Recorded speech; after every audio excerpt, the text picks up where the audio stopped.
Good afternoon, ladies and gentlemen.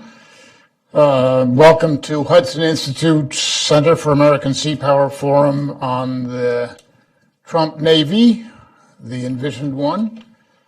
The President has pledged to increase the size of the U.S. combat fleet from its current 274 ships to 350 ships. Hudson Center for American Sea Power has argued for this increase for years. We support it. We're here today to discuss what, in fact, a larger Navy would look like. One fact is certain, and it's cause for celebration. A larger fleet would relieve pressure on the men and women of America's sea services and their families who have experienced increased length deployments for years as threats rose while the fleet's size contracted. There are other good reasons why the increase in fleet size that the President has proposed is needed. And I forgot to mention something here that's of minor importance in beginning these remarks. My name is Seth Cropsey, and I'm director of Hudson Institute's Center for American Sea Power. So I talked about the need for increase in fleet size. The near-peer power competition is returning as a fact of international life. Challenges from such smaller powers as Iran and non-state actors are increasing. The possibility of great power competition that lifted at the end of the Cold War is returning. Our potential adversaries have been working hard to challenge American sea power's ability to operate in their neighborhoods, which includes most of the world's oceanic choke points. The products of their labors, for example, anti-ship missiles, are relatively inexpensive and will become increasingly available to non-state actors globally. Hybrid warfare at sea is as old as ships that carry, ready for unfurling, the flags of their enemies in order to deceive. Such warfare will grow. So will the importance of American sea power's ability to communicate freely with such critical friends and allies as Taiwan and Japan in Asia and Israel in the Eastern Mediterranean and in the Black Sea, where Russian naval and military presence is once again established. So all this points toward a shift in the emphasis of U.S. sea power from projecting power from ship to shore to commanding the seas, especially at the strategic passages, which is also a traditional mission, naval mission. So this raises important questions about the purpose and design of the ships that will protect the nation's maritime interests in the future. There are other questions about paying for a larger fleet, about strategy, about the growing role of unmanned air, surface, and subsurface platforms and weapons. We're honored to have three exceptionally thoughtful and reflective experts to discuss these and related issues here today. My Hudson Institute colleague, Bryan McGrath, that guy, on the far, to your right side of the dais, and I will ask questions of our two guests, and then I expect that there will be time for questions from the floor and perhaps indeed answers. First, some introductions. Secretary Davidson is an Air Force veteran. She began her career in the U.S. Air Force, where she was the first woman to fly the tactical C-130 aircraft. She also flew the C-17 and was an instructor pilot at the Air Force Academy.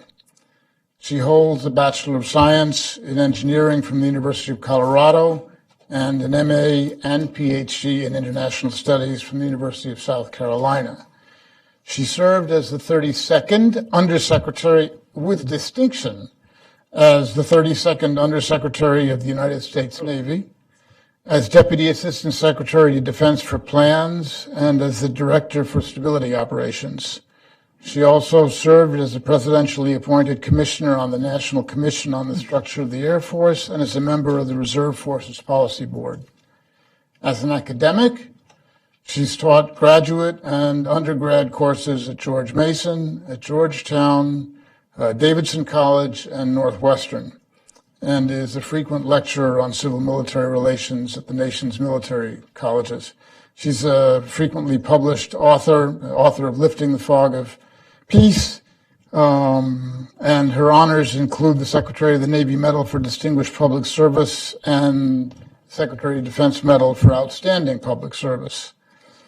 We're delighted to have Janine Davidson with us today.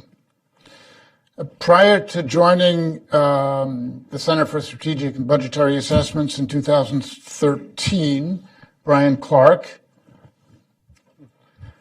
was a special assistant to the Chief of Naval Operations and director of the CNO's Action Group, the Commander's Action Group, where he led development of Navy strategy and implemented new initiatives in electromagnetic spectrum operations, undersea warfare, expeditionary operations, and personnel and readiness management.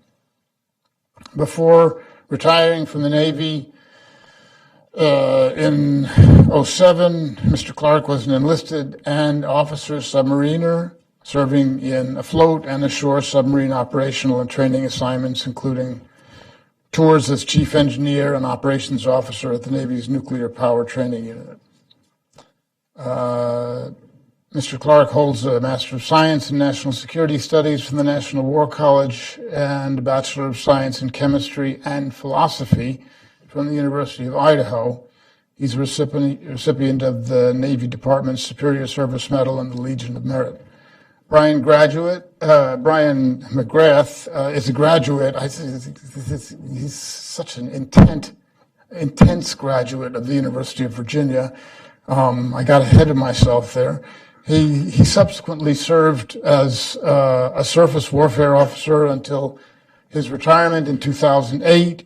At sea, he served primarily in cruisers and destroyers and commanded the destroyer USS Bulkley.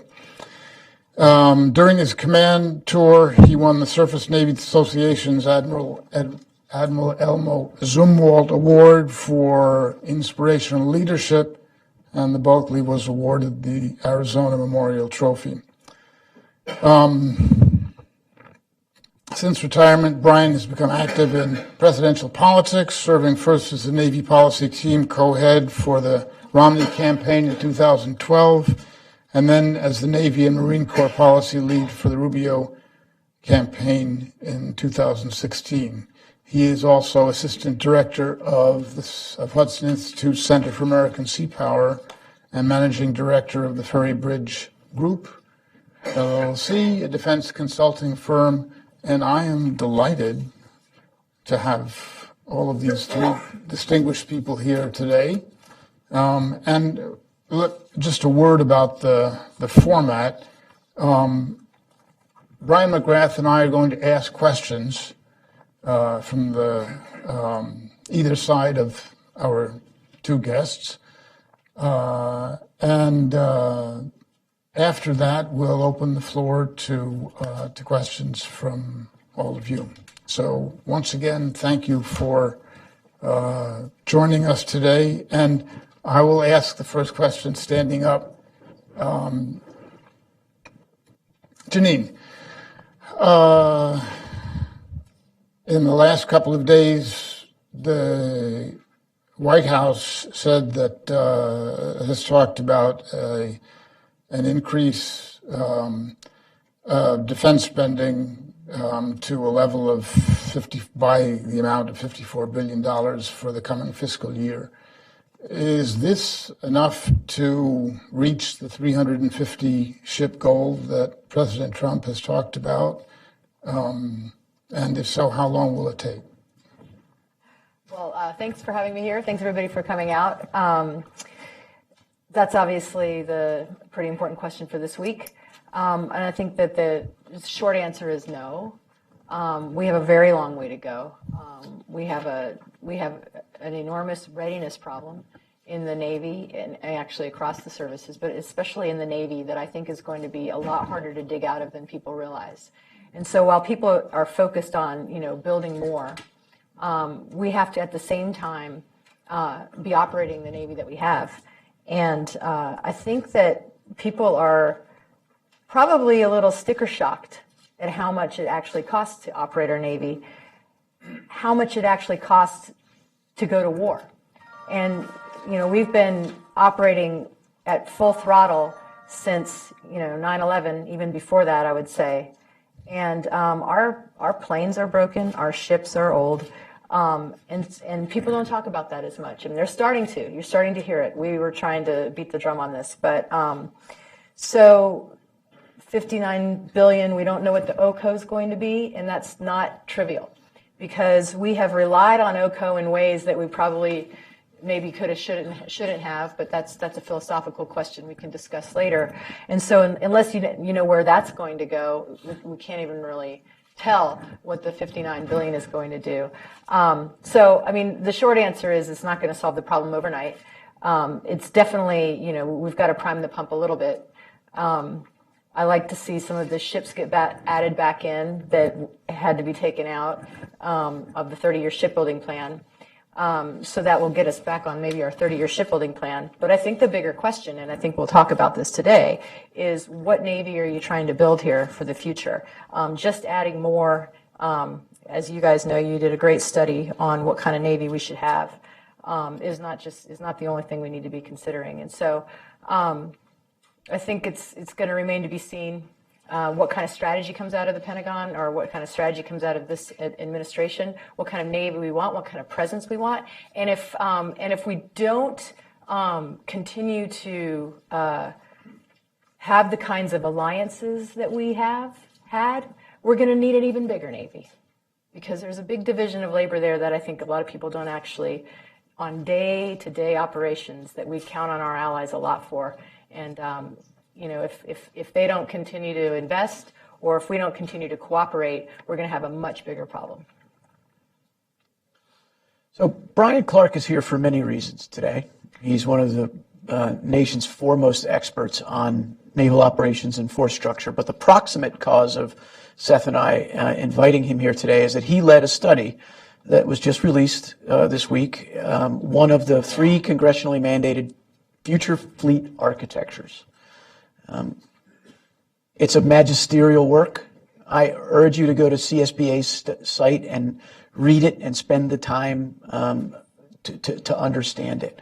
I'm going to assume that you have a passing familiarity with it today. We're not going to spend a lot of time explaining it.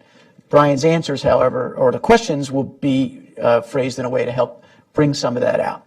So first question I want to ask you, Bryan, is you have a lot of time on the Navy staff in the N81 shop in the world where determining what the size of the Navy should be is. Compare the way the Navy builds that number with the way your study achieved its number. Thanks, Bryan, for having me, and Seth, thank you for inviting me to speak here today, and thank you all for coming. This is a terrific event. I really appreciate the opportunity to talk about the Navy and some of the work we've done to try to make the Navy better.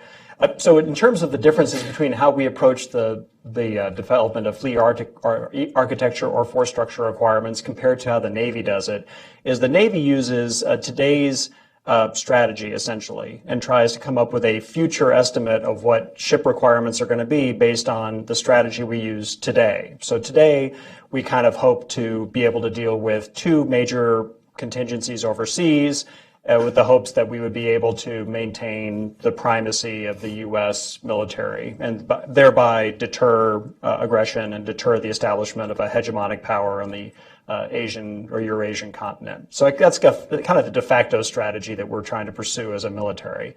You can argue whether it's even feasible or not, given our current level of investment in the military, but that's the strategy we try to do.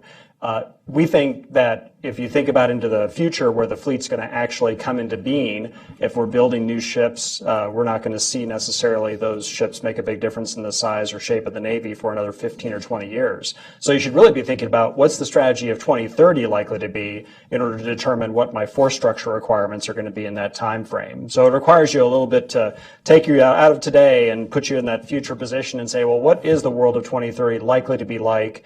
What are the adversaries we're going to face like? What do they want? What are some ways we could deter them? What are the imperatives for the U.S. to pursue strategically? So you have to come up with that different strategy. You can already see the shape of that starting to form now. Instead of the two canonical major theater wars that the Navy and DoD traditionally use to develop their force structure requirements, you're likely to face a large number of smaller contingencies that happen simultaneously and may take a very long time to develop, sort of like you're seeing in the South China Sea, like you're seeing in Eastern Europe, like happened in Crimea. So even with Iran and what's happening around Iran with the Quds Force and proxies. So you see the development of a new way of fighting wars where you hope to gain influence and territory incrementally over a long period of time using proxies, using your own forces, but through this very incrementalist approach that eventually gets you to your objectives, and you don't have to necessarily shed the kind of blood and capital that you would have to do if you wanted to do it all in one fell swoop. Well, that's a very different challenge for the U.S. to face than two major theater wars that happen on short notice and we got to go flood the zone with a bunch of forces. On top of that, most of our potential adversaries have the ability to hold our forces at bay for some period of time using what's called anti-access or area denial capabilities. So long-range missiles, long-range sensors, they can shoot at us from a long ways away, forcing us to delay our arrival into the theater to try to be able to fight this major theater war that's going to happen. So the combination of this slow, incrementalist way of fighting and these long-range sensor and weapon systems creates a condition where unless you're there already able to fight small scale conflicts day to day, you may find yourself with fait accompli that you're unable to stop because by the time U.S. forces arrive, the Russians have overrun the Baltics, they've taken Crimea, the Iranians have closed the Strait of Hormuz, China has gone into Taiwan, because all those things are very close at hand and they could happen very quickly if U.S. forces aren't there to try to do something about it immediately, at some small scale probably, because it may not be a large scale event when it occurs. So that drives force structure requirements in a very different direction than thinking about there's going to be a big war in the South China Sea. It's going to happen. We're going to take a week to figure it out. We'll take months to mobilize the force. We'll flow them all in there, and then we'll have a big fight. That's not going to happen. But that's the basis of our force structure requirements today: is that big fight that takes weeks or months to develop. Can I comment on that? And I just want to say, this is one of the things that I actually really liked about your study compared to some of the other studies, is that to me, it's much more realistic. I've been sort of crying in the dark on this issue for a number of years, that not just the Navy, but the Pentagon itself builds its force structure, designs and sizes it based on not even the war you described, and not even a battle associated with the war you described, but just like the opening salvo of a battle of the war that you described. And so it's incredibly unrealistic, right? And so that's the first thing. The second thing was, even if that was what we would probably end up doing, we completely ignore what we're doing day to day. And this is why I think, again, back to why we have a readiness problem, is because the demand on the Navy and the Air Force, the Army's demand has gone a little bit differently since the big Iraq and Afghanistan surges, but has been sort of just steady because we want to be there. We want to be there to prevent those things that you described. And so we size our force and we design our force for like this first couple days of a tip fit of a battle, and then we operate it completely differently, and we burn it out.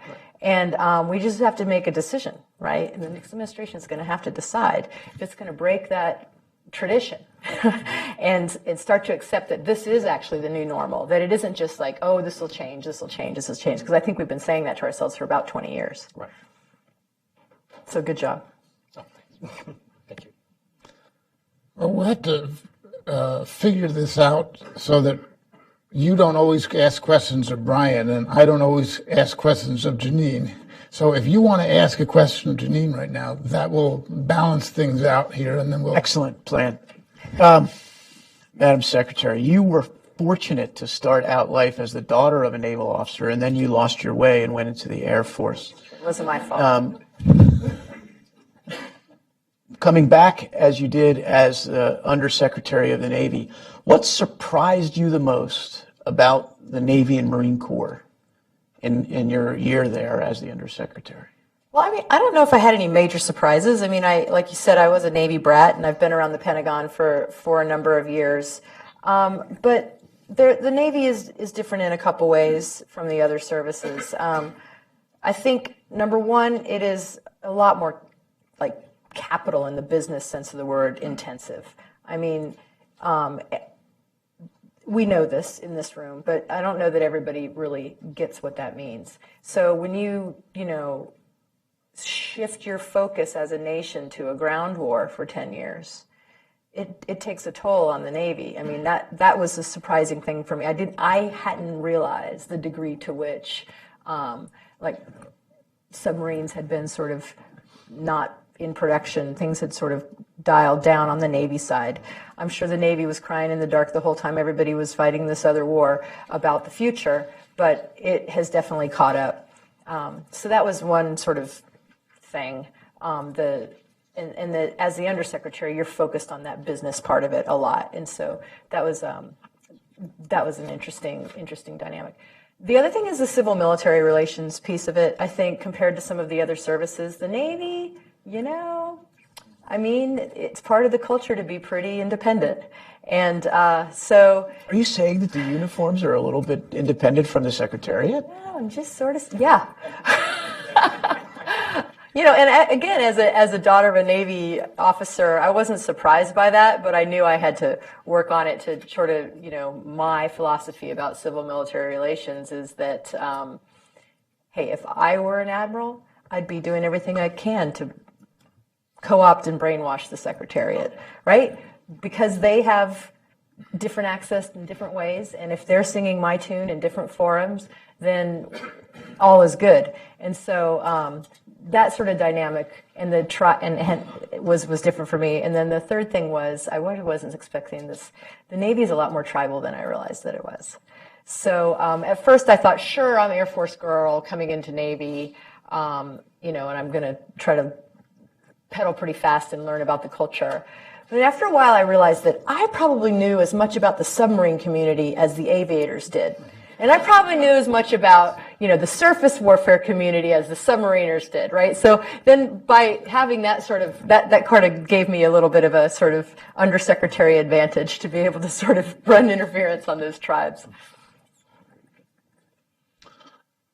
We don't want to emphasize, go over material that's already been gone over, but this material hasn't been gone over. So I wanted to, Bryan, to ask you if you could give us an idea of the connection between the fleet architecture that you recommend and the goal, the purpose of it, the underlying strategic justification for it. We mean doing it, or what the architecture is intended to accomplish? The latter. Sorry. It was the homework assignment. The purpose was just to answer the mail, okay. But the architecture is designed in order to deter aggression by great powers in an area where they have grown increasingly capable and assertive. So that's the main objective, is we recognize that in the 2030s, probably the defining characteristic for U.S. military planning is going to be great power competition and the reemergence of players out there with the desire and the capability to act on it to try to gain some objectives that they have. Now, they're, albeit in their near abroad, but they're objectives that they would hope to get that would affect our alliances or affect our allies. So the architecture is designed fundamentally to deter that aggression, which seems like a pretty straightforward proposition. We say, well, today's Navy is intended to deter aggression, isn't it? Well, I'd say that today's Navy is intended to deter aggression by virtue of its presence there, in the hopes that because because there's some ships out there that might get shot in the process of somebody attacking somebody else, the U.S. gets brought into it, and maybe we'll be able to eventually mobilize a response that then is able to reverse the effects of that aggression, which we saw in Iraq. That's essentially what happened. It wasn't ships in that case, but an ally got attacked by somebody. We came in this case, Kuwait, pushed the Iraqis eventually back out of Kuwait, and the war eventually ended. And then we went into Iraq later on to change the regime. We went into Libya to change the regime with some boots on the ground, mostly air power. But all these were responding after the fact to something bad that had happened. And that's sort of the model that we've essentially fallen into in the post-Cold War era of responding to aggression after the fact, and we're going to eventually reverse it. So we hope to deter future aggression by saying, well, that same thing, bad thing's going to happen to you. Well, our potential adversaries took that to heart and said, well, I'm going to create a situation where you cannot come in after the fact and reverse the effects of the aggression. I'm going to put this anti-access area out there, so I'm going to slow you down in your attempt to arrive. I'm going to aim for objectives that are relatively close that I can get before you can actually get here en masse.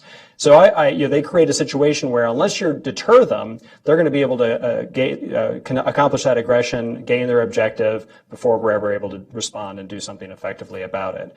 So our architecture is fundamentally designed to deter that aggression by posturing forces in such a way that with such capabilities that they would demonstrate to the enemy the potential of being able to deny their aggression outright, just stop them in their tracks, or failing that, delay it long enough for other forces to come to bear in order to eventually stop it from happening.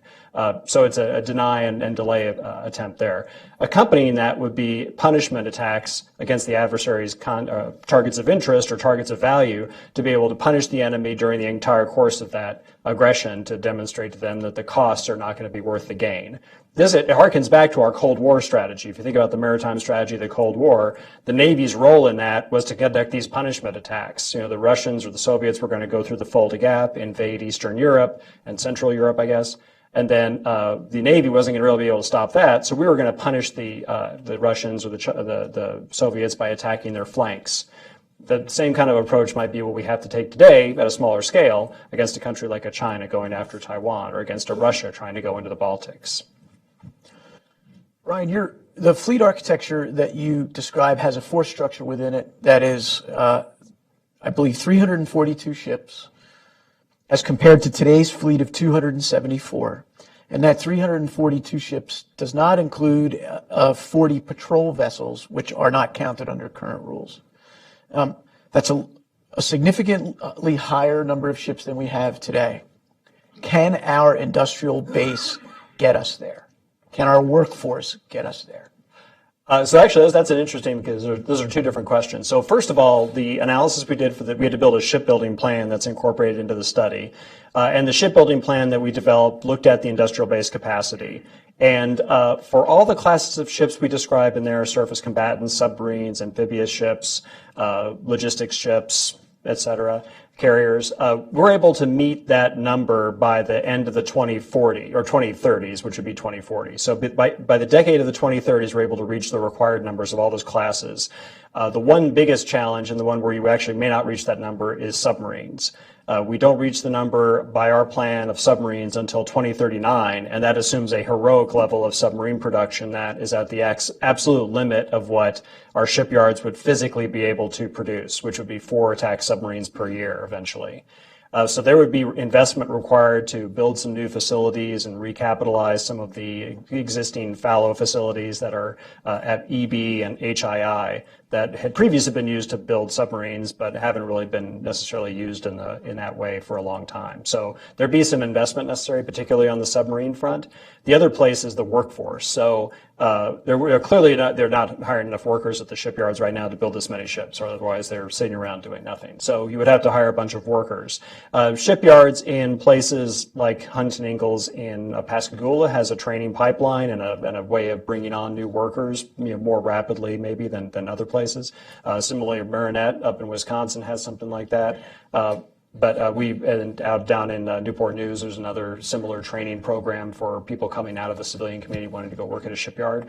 There's not necessarily that kind of thing up in Bath and up in Groton for the submarine shipyard up at Electric Boat. So they would have to probably invest in the kind of capability to bring on more workers and quickly onboard them and train them. Okay. That might be an area where the state and the federal government might need to get together to invest. Is that something that I think that the workforce is a long pole in the tent here, and I think also our predictions of how fast we can gin up this machine. If they prove to be too optimistic, I think it will be because of the workforce, and you're seeing it now already with. And again, this is to me, it's another hangover from this, the period of not investing. Number one, it's like a perfect storm, and then the sequestration, and then having to lay people off. So when you lose some skilled workers and they just get to the point where they're going to either retire or go someplace else, you don't get them back, and you have a big generational problem. And I, walked the, yards with, during my time as under, and I would always ask, the oldest guy on the ship, the maintenance guys, what's your biggest issue? And they would say, workforce. And I said, well, you don't have enough. And they'd be like, no, the kids today, they aren't coming in as trained as they used to. We don't do those kinds of, you don't work on your car in your garage. He said the kinds of things that they're having to teach the next generation are, starting even earlier than you would have thought, like basic tools and things like that. And so I think that this is actually a nationwide issue that we need to address, not just, we talk about jobs not coming back in manufacturing, but this is where there are great, great manufacturing jobs. And, the workforce needs to be, that we have to prime that pump, not just through Huntington Ingalls University that they have down there, but it goes way beyond that. Look, getting back to the question of how do we get from the current level to the 350 ship level, based on your rather recent experience at Navy, could you give us an idea of how much money roughly is required to take care of things in the readiness accounts in comparison to what there is in the SCN accounts? I don't want to get too technical here, but just to give people a sense of what are we talking about? It happens every year, right? I came in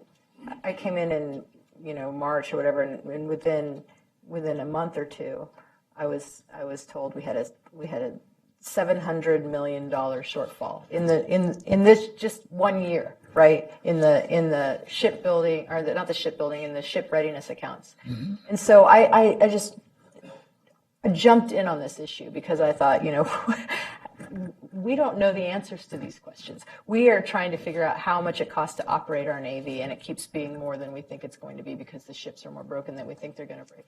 Why mid-year would we need a $600 million, plus up? Are we unlucky or unwise, was what I kept asking. And the answer was somewhere in between. And we have these models to predict, what we're going to need to do with our ships every single year. And they tend to be optimistic because our ships are older than our models account for, I guess. And the same thing with our aircraft. So, that's just in a 1 year time frame. And then when if you're going to continue to sort of underestimate how much things cost in the shipbuilding account as well, then I think you're going to continue to be sticker shocked over and over and over again. If our aircraft carriers are $12 billion a pop, they're going to come down, they say, in the next couple. I'm sure they will. Then what we fail to do also a lot of times is factor in the sustainment costs as well, right? And so we talk about the acquisition, the procurement, but then down the line, the sustainment costs. And that's why I'm so kind of hitting this over and over again about, we have a readiness problem, but we also want to build and expand and modernize. And if you're going to try to expand and modernize and you're not going to factor in the sustainment costs, you're going to be right back where we are today, I think. So I guess you probably are better on the latest numbers. Maybe. as a former Historical programmer, numbers. number I can't cruncher. talk about that's right. Yeah. So that what happens too, there's some subtleties too that come into play. So part of our readiness problem is a force structure problem, because just like Janine was saying, we've been overusing the Navy because we've been deploying it more often and for longer than we have in the past. And that's because we don't have enough ships to address the demand signal. So for example, we've been deploying about 100 ships continuously at sea since 1998 or so. So, for a good 15, 20, almost 20 years now, we've been keeping about 100 ships deployed at sea on any given day. Now we have fewer ships. Fewer ships now, right? So we've deployed deployed some more, and those all count as being deployed. And then we've been deploying them all longer and for more frequently. And so, for example, back when I was deploying on a submarine for the first couple of deployments, 6 months deployments were the norm. I mean, if you deployed more than 6 months, it was a big deal in any part of the Navy, not just submarines. Today, every deployment is more than 6 months. So 4% is the exact number in 1998 of deployments were more than 6 months. Today, every deployment is more than 6 months. So that just gives you an idea of what we've done to mitigate the fact that the Navy's gotten smaller. We just used it harder. And what that does then is when we try to do estimates, when we run these models for readiness numbers, it's all kind of based on the fact that we assume that the ships are going in for maintenance at the proper intervals and getting all the work done that was supposed to be done at that time. Well, because they've been worked harder and because they get deployed on short notice and for unplanned deployments, they may miss an availability, or they may have an availability cut short. We've had carriers have that exact problem several times over the last few years, which means now the maintenance model doesn't work, because when I go back in to plan the next maintenance availability, I don't have a picture of what the ship looks like on the inside. Now, I have no idea what the condition of the tanks are, and that's traditionally where we have a lot of growth. So they go in for the next availability, and it explodes because there's all kinds of growth that was not anticipated because we failed to get the work done that was required in the previous availabilities. And it just sort of snowballs over time. So there's been lots of money in OCO to go towards readiness, but we haven't been able to efficiently use it because we can't plan out the work and actually accomplish it as planned each time. You bring a ship into the shipyard for an availability, and you think it's going to be however many years or however many months, and then it drags out to 5 years, and you ask why. Well, why? Number one, ship was more broken than you thought it would be because of all the reasons you said. But also, the workforce is less skilled, right? And then there's another thing, especially in the surface ships, where the sailors are not as trained to do the kinds of things on the ship while it's deployed that they used to do, and also because the ships are more complex, and the way we, somebody probably got a Harvard MBA based on some new model that said, we'll let the contractors do this when they come back in, but when you're out at sea for 9 months, it's just hard broke, right? And so the ships are limping in, I think, a lot worse off. And on the surface ships, at least, I think Tommy Roden is trying to at least fix that part of it, right, where the sailors are actually going to be doing more on the ships. So, I mean, it's like it is definitely a confluence of events, or a perfect storm that has created this big ripple. Speaking of perfect storms, Madam Secretary, you were present for the last year of Ray Mavis's battle royal with OSD over the number of over a question of building ships versus spreading more capacity around the architecture. What was the logic of Ray Mavis's argument? Yeah. So, I mean, I think to Ray Mavis's credit, he focused like a laser beam on shipbuilding. And he knew that some of those other things that you described the system would naturally take care of those issues, right? So he felt like, I mean, my conversations with him, that his role as secretary is to push on the things that won't otherwise necessarily get done. And so the industrial base is an incredibly complex thing, as we've just described. You turn that spigot off, you don't get to turn it back up very quickly again. And it's also highly politicized. And if there's another thing that Ray Mavis is good at, it's the politics. And so I think he felt like that was not only his comparative advantage, that he could work on that issue, but to get that machine, the industrial machine, working again, and then turn it over to the next administration. I mean, it is actually it is actually up and running again. And he wasn't going to do anything that was going to undermine that. Well, far be it for me from criticizing Ray Mavis, because I love me some Ray Mavis. But I would say one thing that that comes out of that, though, is that the Navy's focus over the last 8 years on competition and driving down prices through competition has tended to force the shipyards to cut to the bone some of the overhead, I guess, or some of the training programs, some of the things that would have enabled them to surge their capacity or grow their capacity, because they have to take those things out. That's all unnecessary excess that they're not able to afford if they're trying to compete with somebody to try and get a shipbuilding contract. And also the supplier industrial base gets squeezed as well. And I think that's where our probably biggest challenge is with regard to growing the fleet, is all the suppliers that provide the pumps and the valves and the electrical equipment and the switchboards to ships. All those guys are getting squeezed really hard, and they're only getting their purchases made in lots that are associated with multi-year procurement. So they might get a grunch load, they might get 10 or 20 of these things ordered at once, and then they won't get another order for 5 or 6 years. And add to that the politics of the budgeting cycle, and those smaller suppliers are on the end of the whip. And when you put that kind of turbulence in the system, and they will drop off, and then it's like a huge weapon system or a ship, kind of stalled in its tracks because of some one or two parts of the supply chain. Yeah, it's a big issue. It's a big issue. So I think his attitude was, I got to keep the chi in the system here. I got to keep this thing going, and that it's easier to put weapons on ships if you have ships later. We're going to run out of time. Really? That's life. But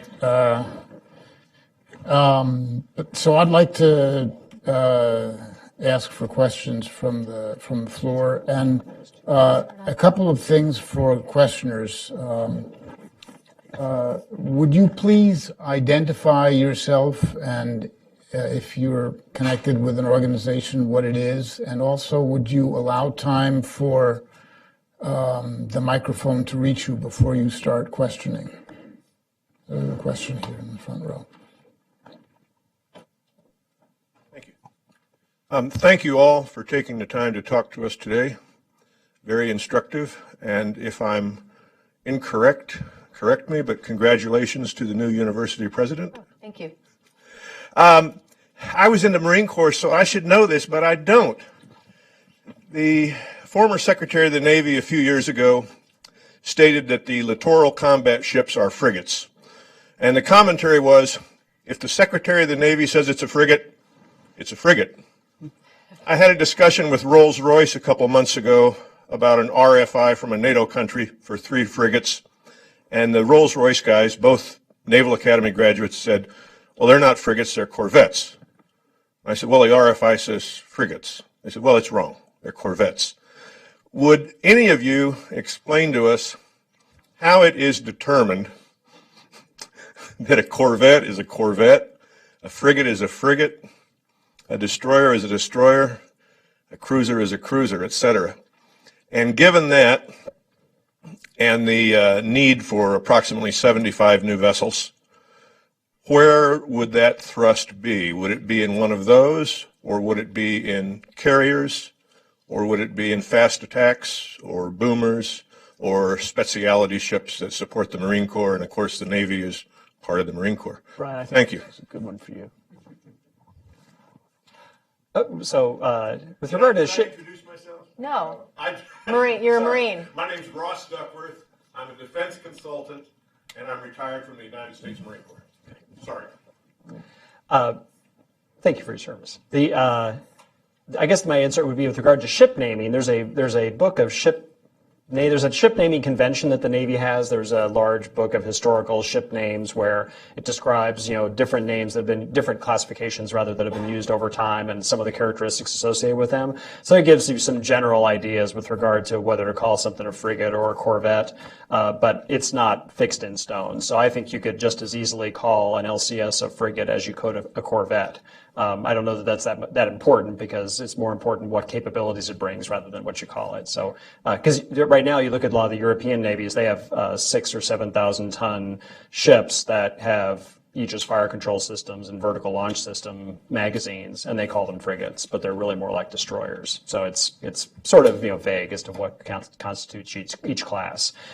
Then with regard to the types of ships in our fleet architecture, we argued it's not just adding 75 ships to the Navy, but if you think of it in those terms, we would be adding ships. We've added attack submarines, so we have 66 submarines as being the requirement in our fleet architecture compared to the Navy's former requirement of 48.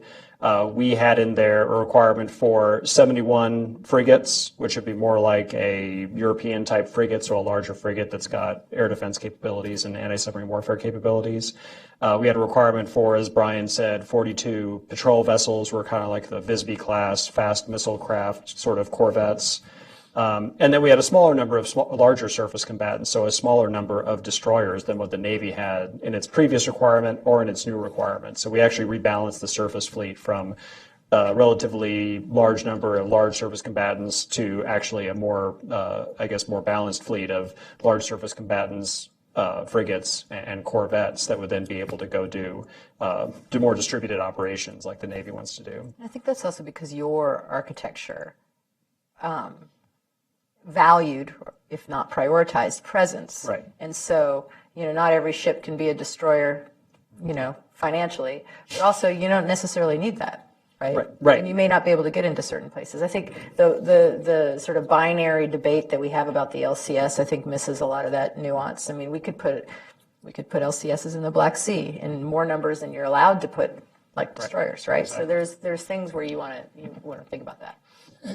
If I could just add a point here, that a ship without an effective defense against aircraft is not a frigate. And the LCS, as currently constituted, does not have an effective air defense. Therefore, the LCS is not a frigate. Well, I'm just saying, based on the naming conventions that we refer to when we try to name these ships, that's what they use. Yeah. You have a question over there.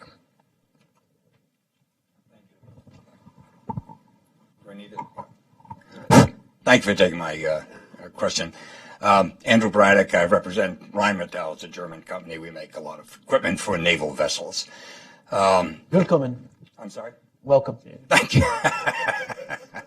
I don't speak a word of German other than torpedo loose from World War II or something. To clarify his question about frigates, and this Navy's going to do this very easily in the near future because we've emasculated DOT and E, so those bad guys are out of the picture. The LCS is going to be renamed the frigate, and they're going to jigger it around, and they're going to, it's like taking a Twinkie and dyeing it green and calling it health food. That's what's going on. That's not my question. My question was about, I sat in on the brief yesterday, a very good one, and I don't quibble at all with the constitution of it. The question is, how do you get there? We talked a little bit about the industrial base. The more interesting thing for me, and I hope this is not going to happen, the LCS program, which I think, if you don't think it was an unmitigated disaster, you're kind of living under a rock. But okay, in terms of acquisition and in terms of engineering, it was a serious problem. Has that business corrupted the rest of the acquisition and engineering process? Well, I mean, so the LCS has had some troubles getting out of the gate. I mean, I'm not here to defend the LCS as well before my time, but I mean, I see uses for it. When you look at every major weapon system that comes online, you have these kinds of problems. I mean, you had it with the Arleigh Burke, you have it with every aircraft carrier, you certainly have it with aircraft, F-18s, Osprey, right? And so I would like to think, I'm optimistic enough to think that we'll look back and say, same kind of growing pains, trying to get these ships out too fast, maybe, who knows? What did we learn from that? I'm not convinced that it's like, compared to other historical examples, any more of a disaster in an acquisition sense of the word. So whether it's polluted all the other ones, I don't think so. I mean, I'm seeing lessons being taken from that. They were very, and you guys can comment on this as well, but they were very ambitious in this idea. They had this modular program. They had 2 different versions. You can question the wisdom of that. And then you're realizing, back to my beating the drum on sustainment, you have 2 different crews you have to train, you have 2 different kinds of, and that became sort of very complicated. And if you look at what Tommy Roden's doing, he's like, okay, let's get back to basics here. Sailors are going to be sailors. We're going to let them train on these ships. We're going to put these on the left coast, these on the right coast, and we're going to try to get this rationalized. I think that'll put some calm in the system, and we'll see where it goes. But what do y'all think? No, I agree. I think it's a good cautionary tale for how we can better manage acquisition, because in a lot of ways what happened with LCS was the result of changing requirements once you've decided to develop a program rather than establishing the requirements and then coming up with a design. Too. Right. So we've done that before. Clearly that's been a problem in different classes of ships, but it really drives home the point that you need to decide what your requirements are going to be. What is it you're trying to get the ship to do, and focus the design on those requirements, and then build to that design, and not change it a whole lot. Because a big challenge with LCS and a lot of the cost overruns and increases have been due to changes to the design as a result of requirements that have evolved over time. Yeah, there are questions from this side of the room in the back there, please. Hi, good afternoon. Alex Sanchez, I'm a defense analyst. When you were talking about this growing fleet and where it could be deployed, you talked about the Black Sea, Russia, China. I have to ask, what do you think about the future of the 4th Fleet, aka the paper fleet? It's assigned to Southcom. Current commander of Southcom, Admiral Steed, has said that the Southcom is the lowest priority for all the commands, gets the fewest assets. That's nothing new. Other commanders have usually said that. So my question would be, what do you think is the future of the 4th Fleet in the sense of, do you foresee any scenario in which the 4th Fleet, Southcom, can get any assets from this growing Navy, growing fleet? Thank you. I mean, I sort of geopolitically, as long as we don't have the sort of problems in that region of the world that we have in some of the other regions of the world, I think that the Southcom commanders and the 4th Fleet commanders are going to constantly be getting the short end of the stick in the global force management. Even when we build a bigger fleet, where they're still going to have that problem. What's going to change that? Geopolitics are going to change that. I mean, we prioritize it every single day. We have a year-long force management plan at the OSD level that the Navy feeds into, and we adjust it every quarter, and then we adjust it every week, and we adjust it every day. And it is a constant tug among the commanders in this supply and demand system that is absolutely not perfect. Again, this is where allies really help. I mean, there are other people in all these AORs as well. Yeah, so part of the reason we were able to send as many ships as we did in the past to Southcom, and what was before 4th Fleet, but that component commander, was because we had a lot of older ships that were kind of Cold War era ships that weren't necessarily as useful in some of the higher end missions we were doing at the time. So frigates, older submarines. I had a lot of my friends on submarines going and doing attack submarine deployments out down in the Caribbean, looking for drug runners or doing port calls. But we had ships available to do that because we couldn't use them in other places, and we had this sort of leftover capacity from the Reagan buildup that we were going to employ for those purposes. We don't have, of course, that luxury now, and even in a larger fleet, if you build them all out with these higher end capabilities, as we think is appropriate, you still, like Janine said, you may not have the driver that would force you to send them down there. So you still may not send a lot of ships down there, even with a larger fleet. It's important to remember that the famous Unitas exercise, annual, very intensive fleet exercise, was a Cold War thing. It was part of a larger geostrategy for containing the Soviet Union, and our Southern partners were fully invested in it, and there were missions and roles versus the Soviets that they had, and it was a way of us helping to ensure that they were on top of it, conducting training, those sorts of things. And so, as the Secretary says, geopolitics change, Cold War, great power contention becomes more of a factor, those kinds of alliances and those kinds of exercises are going to rise in importance. And Southcom, or that AOR, is an area also where, when you think about diplomacy, development, and defense is sort of the shorter leg in that stool. This is why it's not the best of ideas to be slashing budgets of our partner agencies, because, as General Mattis has been on record as saying, they're part of the prevention, and so I think we should watch on that as well. That will change the geopolitics of that region. Sure.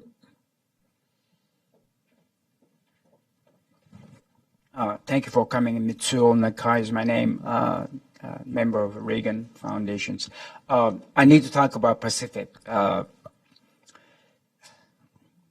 says 350, so does it mean additional 74, 84 ships? It says ships, but how many of them is the aircraft carrier? How many destroyer? And how many can be in the Pacific? I'm referring to South China Sea against Chinese challenge or belligerency, including East China Sea, Senkaku Island. I'm a Japan native, U.S. citizen, so it is my concern, the Pacific. So my question is it going to be adequate? If yes, when is it going to be adequate? So I would say we don't know what the 350 is because the administration really hasn't made clear what the mix of ships is within that 350. In our study, like Bryan was saying, we came up with a number of 340, which would grow to 382 if you count all the patrol vessels in it.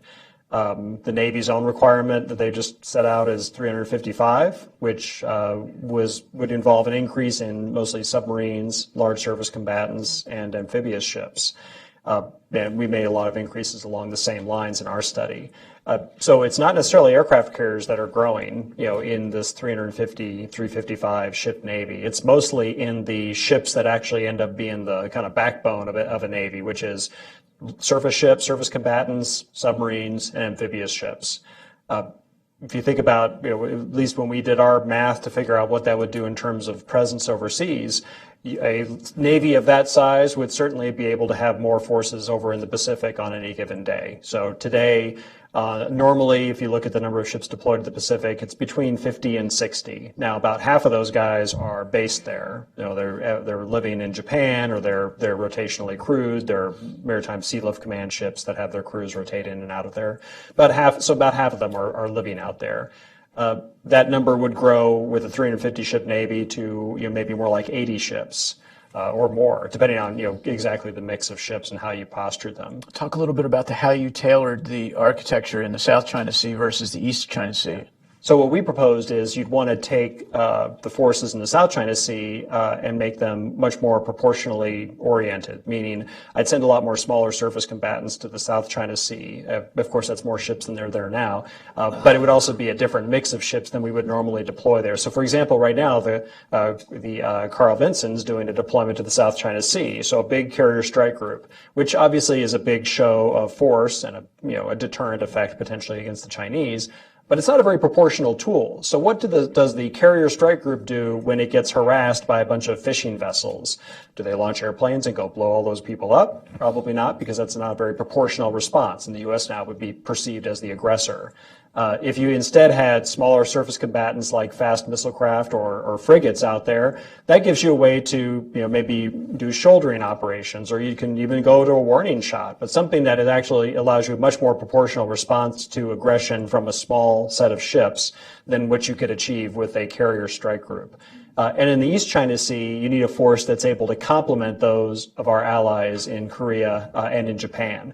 Obviously, they have very capable navies and capable ground forces as well, but there's certain capabilities they don't necessarily have in large numbers. So, the Japanese Maritime Self-Defense Force doesn't have a lot of strike capacity, so that might be something that the U.S. has to think about bringing to bear. Anti-submarine warfare is something they're very good at, but maybe submarine warfare, offensive submarine warfare, might be something that the U.S. would help with. So, complementing allies would be the important thing in the Northeast Asia or the East China Sea area. And your study also challenges a little bit the primacy of the carrier strike group as the end-all be-all. I mean, you're going to use more surface action groups and things like that, right? Right. So the forces that we would maintain forward in the deterrence forces, which are the forward forces we've postured around the world, don't actually have large carriers in them. They have ARGs in them, so amphibious ready groups, which would include a light carrier, which is a repurposed large deck amphibious ship, so the LHAs, LHDs. Those are part of your forward forces, and they provide the day-to-day operations as well as being the front line of defense against aggression. Your carrier strike groups would be at some remove, so they would be operating out in the Indo-Asia Pacific region with the flexibility to go, everywhere in that theater that the COCOM may want them to go. But it divorces them from this role of being the front line of defense, front line of deterrence, because it presents a target that can be suppressed. So it's not that the carriers are going to get killed on day one. It's just a Chinese or a Russian set of attacks could suppress their operation because it just keeps the flight deck from being able to operate effectively for some number of days. And by the time that the conflict is over, then they might, the carrier might not have participated very much. So the key is to bring the carrier in a role that enables it to maximize the firepower it can bring to bear. So having it not necessarily be the front line of defense, but being the next force back is the way to best use it. So just last thing I'll say on this is we're very focused on the numbers of ships, but to me, coming out of this last year, one of the things that I think is even more promising in some ways is a lot of the creative thinking that's going on in terms of concepts of operations and doctrine, things like distributed lethality and what Bryan just described holistically, but also when you think about the F-35 and how that's going to completely change what goes on in the amphibs and the way the Marines are thinking about how that's going to change the way they operate. And I think that we may find those to be more force multipliers or change completely asymmetrically the way we are operating. Yeah, and I'd just like to, this point needs to be added here, and that is that what our panelists are assuming here is a sort of normative state of the United States' relations with other countries, both friends and potential adversaries. That's an assumption. If American leadership in the future decides that this or that country, which under these normative conditions we consider as potential adversaries, are not in fact potential adversaries, then the assumption is, then the consequences are nullified, right? So we're talking about here, all of us, sort of the status quo. With the United States in the role that it has assumed over the past 50, 60 years since the end of World War II, and what there is general agreement among us represents potential adversaries. And under those assumptions, what you're saying is perfectly sensible, correct, and I think there's agreement on it. But then there's always the question: is that assumption correct? Okay, so we have room. We have space for another question, don't you think? Absolutely. Yeah. You could take. I mean, you're saying we need to wrap up because you could just take like 3 questions and we could do that way. That's fine. One. Robert Bible, U.S. Army, retired. Let's back up a little bit and not talk about 30 years. Let's talk about the next 5 years. Given real numbers today and potential threats today, if you have to make the choice tomorrow to spend the money on 350 ships or maintaining what we've got and increasing the readiness of the F-18s, what do you do? What's your decision? Why don't you answer that question? That's a false choice because the problem we have today is that is not a money problem. The readiness problem today, and it's partially a money problem, but it's mostly a overuse problem. The reason we haven't been able to do a lot of the maintenance is because everybody's out there going deployed, and so we need to keep ships in port. We need to get the F-18s back into the depots, and yeah, so there's some money involved, but we can get that money, and that money's been available. It's the fact that we've been overusing the force that prevents it from being able to get the maintenance done, and especially get it done in an efficient way. So I would argue that part of the decision is also you just need to be able to keep some of the force at home in order to reset it. I think that's true. But I also think that every once in a while, and I saw it happen a number of times, there would be a debate, and the force commanders are asking for money for the moment, and and there's always a battle. And so, I was very focused on making sure that what he said was true. That it wasn't a money problem that was causing us our readiness issues. General Mattis has answered that question for us. His number one priority is current readiness. Yeah.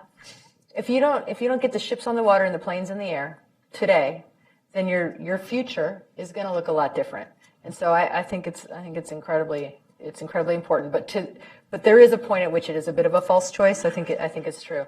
But you've got to get the ships on the water and the planes in the air. That's your job. All right. Quick questions, quick answers. Here. Rick Burgess, CPower Magazine. Question for Bryan. Oh, thank you. Rick Burgess, CPower Magazine. For Bryan, you talk about light carriers in your document, transitioning from the large deck amphibs. But when I read that, it made me think of the Falklands War when the Royal Navy had a rough go of it without an airborne early warning capability. Do you really think the light carrier can survive in situations where it might need to like that? Yeah, so two things on that is one, if you're going to go into a conflict, you wouldn't necessarily bring just the light carrier, you would bring the larger carrier too. So the idea is that the light carrier is there to be able to conduct the day-to-day strike operations, and then if there's a conflict that starts, it's kind of the first line of defense. So to get to that point, what if a fight starts and the light carrier is the only thing there? Then what we have in the study is that we're going to need to complement it with land-based E2. So one thing that we haven't really thought about that much as a Navy is, could I base E2s and have detachments in various places overseas to complement these light carriers? Because the Japanese E2s are operated from land. So that's an option that we could pursue as well. And then last, we talk about using the Tern, which is a new unmanned vehicle that DARPA is developing, as an early warning airborne radar that it's not obviously going to give you it's not going to give you NIFCA and stuff that the E2 might, but it would certainly give you the elevated sensor that the E2 does. Please, sir. Ted Voorhees, Covington and Burling. Given the challenges to surging a whole, new upgraded Navy by 2030 or whatever, to what extent are we going to be able to rely on allies to build their navies? And do you expect that there will be some outsourcing of part of our mission to build up allied navies in the interim? I think there already has been some outsourcing of our mission. We had these availability problems. The French did cover down on our carrier operations in the Gulf. We are sending Marines to help the British kickstart their aircraft carrier, the QE, the Queen Elizabeth. They're going to have F-35s, and we have F-35s, so our Marines are going to go fly integrated with them. So I think you're going to see not just outsourcing or division of labor, but you're going to, if we're smart and we keep doing kind of what we're trying to do, you'll see more integrated operations. When do we go to war without our allies? So I've been saying, for 10 years, you train the way you fight or you die the way you train. That's what I was taught in the Air Force. We fight with allies. We should be integrated. So I think you'll see more of that unless we mess it up diplomatically. All right. One last question here. Please. Thank you. This is a very long question, and I'll draw it out. Awesome socks, by the way. I'm Nevin Carr. I'm a retired naval officer, former SWO, and I will say that I always thought that Unitas cruises should be mandatory for every ensign. It will keep you in the Navy. It was an awesome cruise. So my question has to do with trends. And if there's one trend or one pair of trends that keeps me awake, it's this increasing trend in the time it takes us to field systems. Just to decide what we want to buy, then to conceive of it and design it and get it off the drawing board into production and out into the field, versus the decreasing trend in time it takes for that system to be obsolete or disrupted. If you can think of what carriers did in World War II, but that's happening on a shorter and shorter scale. So how, and as you said, it's much more about the number. Yep. So how do we bake this in on the front end as we go to 350 if we do? And can we bake this in? Because at some point those two lines cross, right? And things are just obsolete before you can get them out there. So this is exactly at the component level, we're kind of there in some things. So anyway, can you talk about how you bake that into increasing the fleet size? This is exactly how you get the problem with the changing requirements, right? Because we're already doing a SLEP on some of the F-35s. I mean, they're not even like off the ground yet. I mean, so that's how long it takes. I think it's a huge problem. What we're trying to say is, you need to take more risk, which is like, what the hell does that mean? You have to be able to try things and fail and try again. But the problem is, and we all know this, we say it over and over again, but then the politics get in the way, and the LCS is a great example, right? It's a rocky start. We tried this, we failed. We tried this, we failed. We'll try something else. We'll try to do something else. And you could lose. There's another whole curve running through your chart, and that's the politics.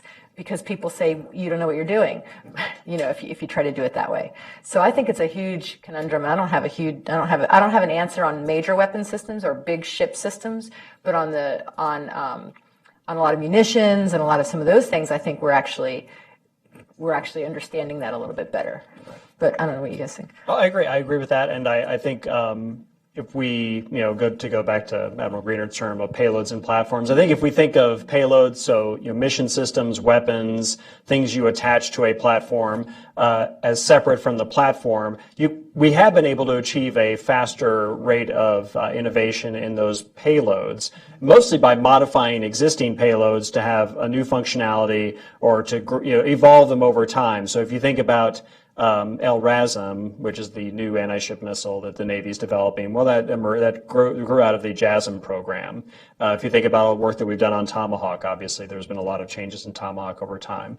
Aegis, you think of the Spy-1 radar. If you go look at a Spy-1 radar today, you go to the back side of it, it looks completely different than the analog versions that first came out into the fleet when it was first developed. And you think about, AMDR then, looks kind of the same, but it takes a totally different approach. But we sort of evolved over time those radar systems to incorporate new technologies. But for the operators, there's new functionality, there's new capability brought onto it, but you don't have to retrain them completely in terms of how the ship works or how the weapon works because they're familiar with it. So that modification process may be a way to bring in capability faster, but it's not necessarily a planned incremental change. It's probably something we have to take advantage of new technologies and incorporate those and inject them when they're available.